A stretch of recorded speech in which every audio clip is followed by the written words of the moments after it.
I'm just going to launch. I already tested this. Scott Jordan. All right, here we go.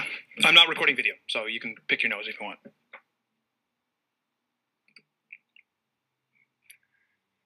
Today's self-made entrepreneur is the CEO and co-founder of SCOTTeVEST and technology-enabled clothing. One of the most controversial appearances on the ABC's Shark Tank. Scott Jordan. Scott, thanks for being on Self-Made. Great to be with you, Jason. Scott, what's your big idea? Well, my big idea was to develop a line of clothing that does more than any other clothing article has ever done before you.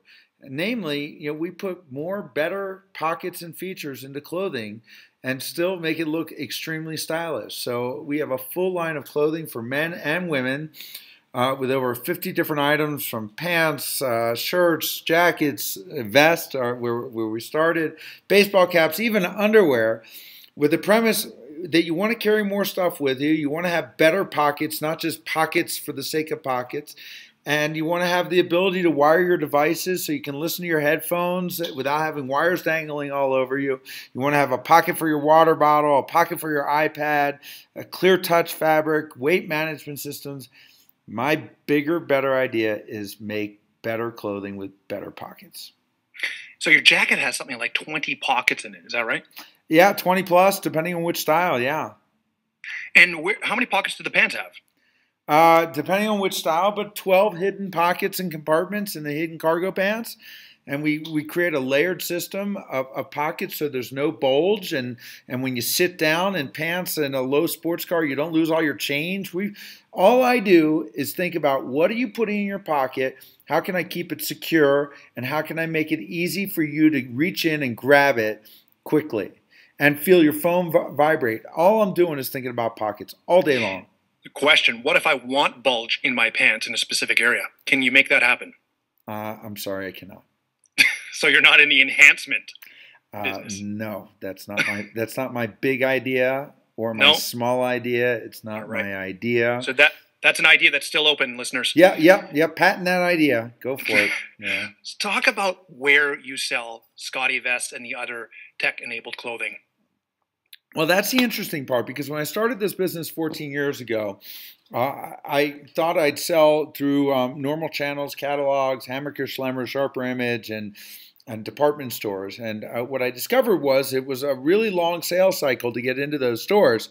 So I just randomly, my web designer said, "Hey, you want to e-commerce enable your site for $500?" And I was like, whatever, dude. And I did. And little did I know, by saying whatever, dude, I'd become the first apparel company to form their company on the internet. So, 95% of our business is direct to consumer, enables us to have a direct relationship with our customer. We enjoy much higher margins and get to give better and higher quality customer service. So, having said that, we also are in Hammacher, Schlemmer, and Brookstone, and a variety of travel stores and AAA, and more and more new places. We've been sold in Sky Mall historically as well. In fact, as many of you know, Sky Mall has recently declared bankruptcy, and we're making a run at them, and that's pretty exciting. So, lots going on. How are you making a run at them? Well, it's in bankruptcy. We're going to bid on acquiring the company and reimagine how Sky Malls should be in the 21st century. So, how do you think they should reinvent themselves in the 21st century? Well, historically, first and foremost, their product offering is goofy. Number one, two very important things about the person that's reading a Sky Mall magazine. Namely, they are traveling. They're going someplace or coming from someplace. They're going someplace. Knowing that, you should be marketing to them as travelers. And then one of two things. They're either a business traveler and sitting in that same seat looking at that same magazine every week or every 2 weeks whenever they travel, or they're a casual traveler. And why not market to those two really important criteria. So that's first and foremost. Instead of the goofy apes and the lawn furniture that have nothing whatsoever to do with those things I just described, I'm going to market to these people, and I'm going to curate information and products and stories that relate to what's going on in the back of their mind or the front of their mind and in the back of that seat pocket. And then secondly, and this is really important, SkyMall lost a lot of business because what people would do is they'd go pick up the magazine, see something they'd like, and then they'd order it not through SkyMall. They'd try and find a way to order it directly from that company. Now, what we're going to do is we're going to encourage that. You're going to look at SkyMall, and it's going to say you want to buy SCOTTeVEST, and we'll continue to be an advertiser in there. Go to SCOTTeVEST.com/SkyMall. And now they're not SkyMall's customer; they're my customer. But you know what? Don't be a hog. They should be my customer. I mean, I can then give them incentives. I'm going to encourage them to make a purchase while they're flying using GoGo in-flight, giving them free internet service for 15 minutes. They can make their purchase within 3 minutes and then get 12 minutes of free surfing. Have at it, or moreover, through a mobile app and through a system that will enable them to have additional incentives that they make a purchase within 24 hours of their flight. So that it encourages an actual purchase. So you remember when we were kids or whatever, when everyone thought perhaps the duty-free stores meant something, like save that tax, and you're like, what duty? I don't know, the sales tax, it's not that big of a deal. But this it's going to be, because people are going to look forward to flying because they know that they're going to save 20% on anything in SkyMall during the 24 hours, after they fly, and it's going to be exciting. We're going to bring some excitement back, and I'm looking forward to doing that. Now, in my notes, it says you have a retail business. Are you talking about your online retail business, or do you have physical retail? Well, I'm not sure where you got your notes, so I can tell you currently, we have an online business, but we have intentions, and maybe this is where your notes came from, of turning our current office and corporate headquarters. We have 7,500 square feet of office space, another 2,500 feet of kind of meeting and living space as well.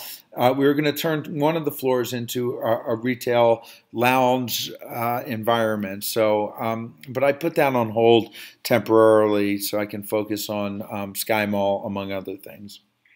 Now, Scott, your Shark Tank appearance in 2012 was one of the most controversial. That's not true. No. Okay. Well, it was. It was the most. Oh, okay. All right. I'll give you credit where credit is due. Thank you. The most. Explain to the audience. Well, I'll explain. You actually pointed at the Sharks at the culmination of this event, and the way it was edited. Granted, you pointed at them and says, "Hey, you know what? You're out, and you're out." Yeah. So you don't have to go through all the play-by-play. If people want to watch it, you can go onto YouTube. It's there. It's very, very interesting. But the question I want to ask is, why do you think Mark Cuban hated your patent idea, and Kevin O'Leary loved it? Well, it's hard to say, because one of the things they always ask every entrepreneur who steps out there on that stage, regardless of what their idea is it patented? And more often than not, the entrepreneurs say, not yet, but it's patent pending, which is meaningless. A patent pending means you signed an application and there's a pretty good chance you're not going to get it, and it's going to take years to get it. And so a patent pending is meaningless, but that always seems to satisfy them. In my case, not only was it patented, it was re-examined and reissued and tested in litigation. So Mark, unfortunately, I didn't do my full research to determine that Mark hates patents, although he's made a lot of money off of patents, and most of the businesses that he owns have intellectual property, including patents. So Mark is a freaking hypocrite, is really what it amounts to. And Mark's not used to people who are willing to stand up for themselves. And in my case, I'm not going to take any crap from anyone, especially, when it relates to something I've done right. I did what you were supposed to do. I got a patent. I enforced the patent. I reissued the patent. I re-examined the patent, and I enforced it yet again. That's what you do. That's why you have a patent. So I got a little ticked off at Mark, and I told him as much. And I honestly, a guy like Mark, a lucky billionaire, he's never had anyone talk back to him. So I talked back to him. So he didn't like it. Kevin liked it because he's a smart guy. He recognizes that there was value to what I had to offer, and the fact much more value than anything else. And and he's a smart guy. Now, unfortunately, I pointed at them and told them they were out because a lot of people don't know this. Up until very recently, every entrepreneur who goes on that show gives 5% of their business to the producers of the Shark Tank, whether a deal is done or not. Now, I originally pitched my retail company, SCOTTeVEST, until I read the contract and learned about that. I didn't want to give them 5% of a going company that was making millions of dollars, for them to, get free money. So I pivoted and offered them my wholly owned subsidiary, technology-enabled clothing. And what the Sharks did is they baited me from the moment I stepped on that stage, and the way it was edited is though I pulled some sort of, again, pun intended, bait and switch, when I didn't. I was there to pitch a licensing company, and all they wanted was my retail company. And instead of, saying, okay, you want my retail company, let's negotiate, which would have cost me 5% by merely saying those words, I said, you're out and you're out. I don't need you. And it's true. I didn't need them for that company. But they made it look like you were, quote unquote, greedy. They actually made it look like, oh, you don't want us to have any part of your successful business, and you're trying to sell this patent pending clothing to us. And it looked like that was the big dispute. Yes. Based on the editing. That's exactly right. I mean, it's a TV show. You don't go on that show because you want to raise money. It's not an effective way to raise money. You go on because quite simply you want the exposure, and you might get to raise some money. But most of the deals that are done on that show, when handshake and everything else, rarely do they ever close. Those deals don't happen. The Sharks are there to increase their reputation and, educate the public. And, it's a TV show. And what do you say to the people who are critical of you for accusing you of just going on the show for the exposure? A couple things. They're wrong, number one. I went on the show for two purposes because I'm so transparent. I cannot lie. So if I went on, well, that's interesting because you are a former lawyer. Yeah, well, I'm former is the important part. I can't lie. So if I'm not a good actor, as you can tell, I'm candid. As fast as I talk, I can't filter what I'm about to say next. So I'm just, I live a life that is based upon the truth. So when I went in, if I went in just thinking I just want the exposure, then the producers would have saw right through me. You would have saw through me as the audience, and they never would have aired it. So I really fought hard for my business. So I didn't, but yeah, of course I wanted the exposure, because when you stand on that stage, one thing, that there is a likelihood that you're going to get, once you get to the point of standing on that stage, you're going to get to 6 million people. Duh, that's exposure. Another thing, that if you make a deal, there's a good chance it won't close, and there's a good chance you're not going to make a deal. So you'd be foolish not to go there, first and foremost, for the exposure, period. And I want to reiterate that there was if you go and watch that episode on YouTube, it was March 2nd, 2012, season 3 Shark Tank. Episode 7. Just search SCOTTeVEST, and Shark Tank, and you'll find it. If you want some, Scott also does a play-by-play where you watch it. You watch the actual episode, and then you do a bit of a play-by-play. That's also got some entertaining bits in it. So if you want some real insight behind it, or at least your take behind it, that's also worth a watch. You can find that on YouTube. On Shark Tank, you mentioned that your retail business was doing $5 million, on track to do 12. Now, what time frame was that, and have you done 12 million? Well, we don't disclose our financials because we're not a public corporation, and I no longer have to go on stage and talk about that. But we've done exceptionally well. We're in Inc.'s fastest growing company list for 3 consecutive years. Internet Retailers Hot 100. I can say this, that Shark Tank did not result in the sales that we had anticipated.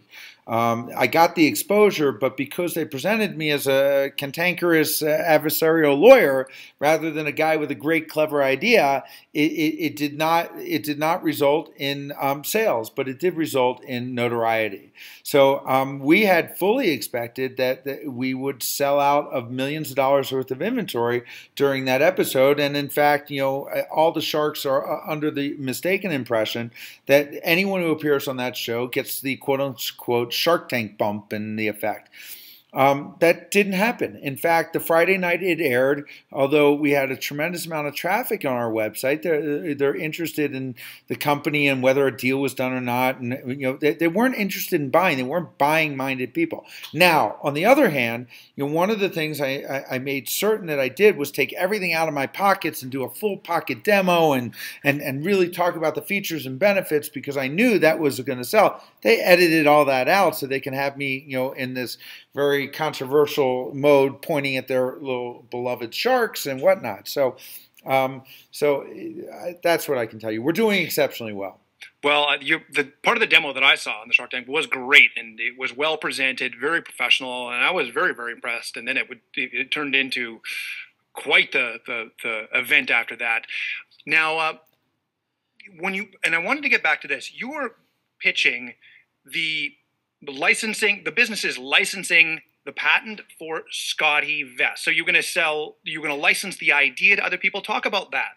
So when I first started this business, my idea was to patent this concept and license it to other clothing companies. So much in the same way you buy a jacket and you see Gore-Tex on the jacket, or you see Velcro, which is a licensed brand that had a patent, or and now their patent is expired and all they have is a trademark, or you see YKK zippers, or the list goes on. There's all these ingredient brands. So when I started, I had full intentions of only building a licensing business. What I found is it takes a long time and a lot of money to get a patent. And while I was waiting for the patent to issue, I started a proof of concept company called SCOTTeVEST. And lo and behold, while I was waiting for the patent to issue, SCOTTeVEST started making a lot of money and taking a lot of my time and a lot of my effort. So I focused my attention on SCOTTeVEST. And rightfully so, it's proven out very well. But so when I saw this in the contract about the 5%, I said, okay, this is a good opportunity to get off the ground the company that I originally started with, and that's technology-enabled clothing. So do you make more money protecting your patent now for the SCOTTeVEST patent? No, whatever that. no. Or I ended up licensing the patent to a number of very significant companies on a one-time fee, a couple with some annuities, all of which have expired. And I'm not out there, as Mark would have suggested, just as a patent troll, which he accused me of. A patent troll is someone who, which is ridiculous. Patent troll is someone who buys a patent, typically from someone else, or patents something with no intention of making it, and then just goes around suing people to keep them from making it. And they're not in the business of actually making it. But that's not the case in my situation. Well, O'Leary called you and other lawyers scorpions. And I have never heard that expression. He said it's okay. It's in your nature. I'm okay with that. That was I found a very, very interesting comment. And then he went on to go and try to make a deal with you. Yeah. Now, talk about how you got your first customer for SCOTTeVEST. Well, it was online. So, we got, before our product even came in, we had done pre-orders for it. This is before Kickstarter. So we funded, in effect, our business based upon pre-orders. And there was this one website called Dale Coffing's Pocket PC Passion, and he wrote about us. And I thought it was this rinky-dink website that we weren't going to see anything from, but we got tons of pre-orders. So I don't know who the #1 customer was. I should go back and look that up for kicks. But that we started funding our business on pre-order before people even thought that there was such a way to do it. So. And how many pre-orders did you get? Do you remember? No, but several hundred. I mean, significant enough for me to immediately know that I had a really good thing going. Now, do you think, Scott, that you can engineer luck? It's funny you asked that. People ask me if I'm lucky, and a lot of people want to believe that successful people are lucky. I have found that the people that you would otherwise call lucky are also the hardest working people around. So I think the harder you work, the more likely you're going to be lucky. Having said that, I can't look back at anything I've done and see any element of luck involved. It's hard work, it's tenacity, it's rinse repeat, it's follow up. I call it FU. A lot of people, it's quite simple in business. Anything you start, you finish. And that means every single, and I'm not kidding you, every single email, including this very interview. I have got a flag a week from now to say, send me the link, and I got a flag to say, okay, did this produce any hits to my website? I follow up. Anything we're starting is we're following up and finishing. So having said that, our good friend Mark Cuban, he sold broadcast.com or .net for $1 billion right before the internet bubble. So I think he's been a little lucky, so I don't know.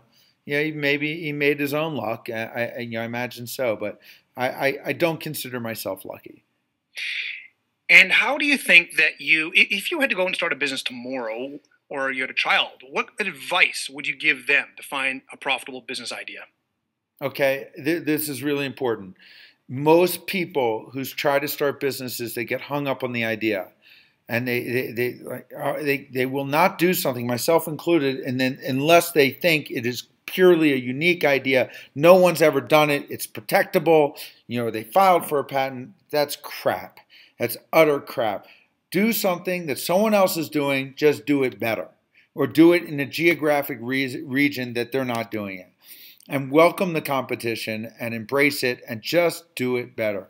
You can do many things better by simply FUing, following up, that's really what it amounts to. So that would be my advice. The sooner you do it and stop thinking about it, the sooner you're going to have this freedom that I've found for myself, financially and otherwise. So just get off your butt, do it.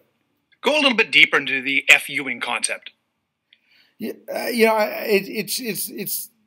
can't go deeper than what I did. Everything I do, I follow up to completion. I mean, it's just every email I get, and most things I do involve an email.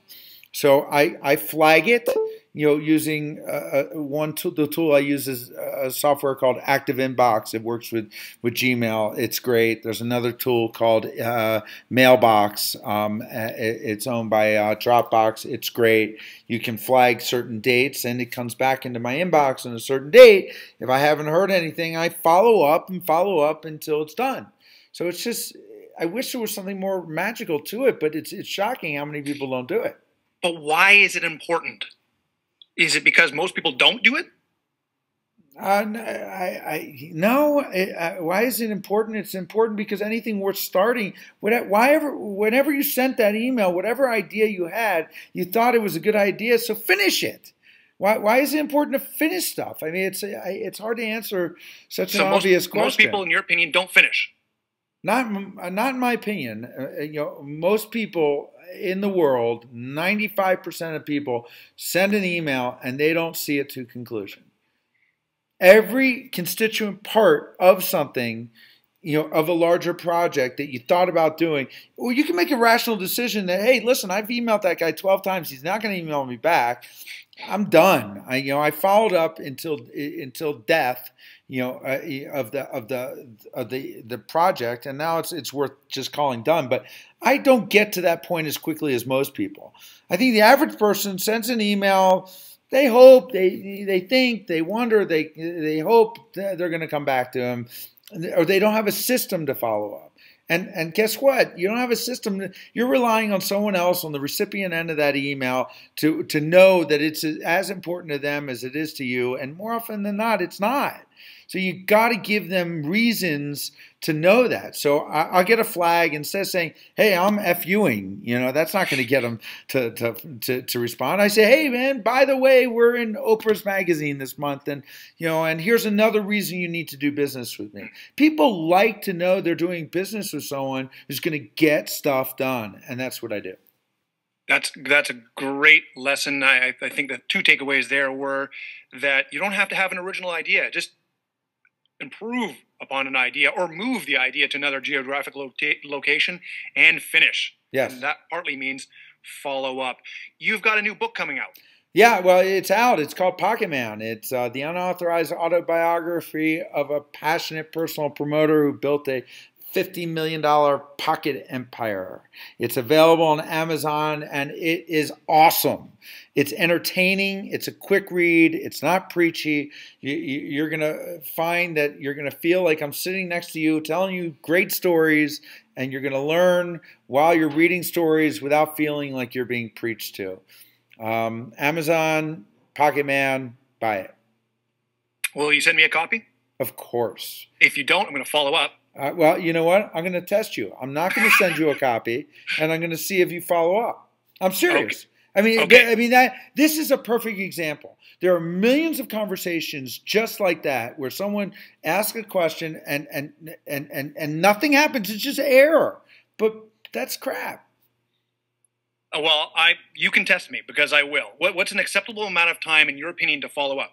Honestly, if roles were reversed, I'd be typing right now an email saying, "Scott, my address is this," and before we're finished with the interview. Here's the important part to following up. You start the process and you create a system so that you start it when it's on your mind. You don't say, "I'll follow up when I think about it." Follow up now. You're thinking about it now. So by the time I hang up, I expect an email in my inbox that says, subject line, FU, here's my address, send me that book.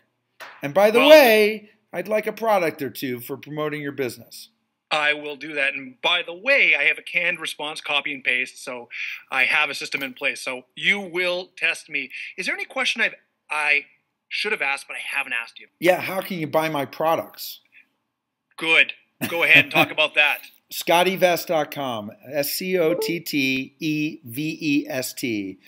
We have a full line for men and women. It will make your travel experiences better. Who does not like more pockets? It's un-American not to like more pockets. We sell lots of pockets. Buy some pockets. I didn't realize it was un-American. It is un-American. It's un-American.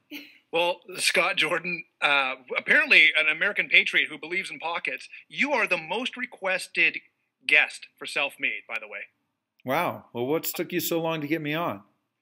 I think I followed up. I didn't get a response the first time. Touche.